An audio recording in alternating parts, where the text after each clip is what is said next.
Kia ora, I'm David Chaston with 90 at 9, brought to you by interest.co.nz. This week, get everything you need to know in 90 seconds at 9 o'clock, with news financial markets are adjusting to the rising political threats. But first, in China, Beijing is focused on food security, especially for their winter wheat plantings, which are described as weak.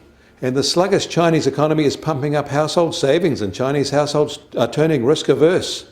The household sector is reluctant to spend, and the corporate sector's demand for long-term loans remains weak. Meanwhile, Taiwanese exports remain very high, although they did slip in January from December. Recall, there is no base effect in these levels, with the island nation a regional export powerhouse. On Friday, we noted that a small $25 billion surplus was expected in the US federal budget in January. In the event, it was a $119 billion surplus, a massive $282 billion turnaround from January 2021, and the best result since April 2019. And the latest closely watched measure of American consumer sentiment shows rising angst. The University of Michigan survey fell sharply for a second straight month to an index level of 61.7 in February, the lowest in more than 10 years, and well below the market forecast of 67.5. And German inflation eased slightly to 4.9% in January, the expected level after hitting a 30-year high in December of 5.3%. Base effects are easing now, but energy prices remain the core reason German inflation is high.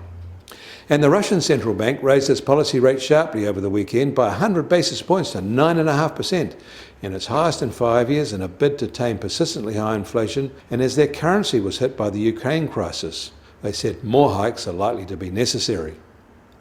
And the latest container shipping rate levels have eased overall, but only marginally last week. The overall picture masks the fact that rates out of China remain sky high, rates to China very low.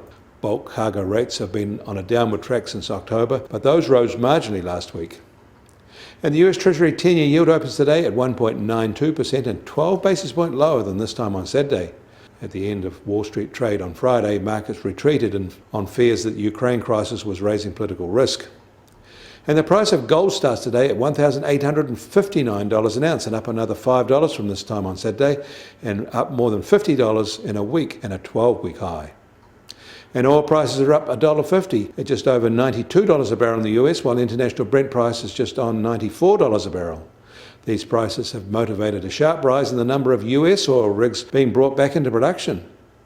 And the Kiwi dollar will open this week at 66.4 US cents. Against the Australian dollar, we've risen marginally to 93.2 Australian cents, and against the euro, we're holding at 58.6 euro cents. That means our trade weighted index starts today at just on 71.1, but that's up almost 30 basis points in a week.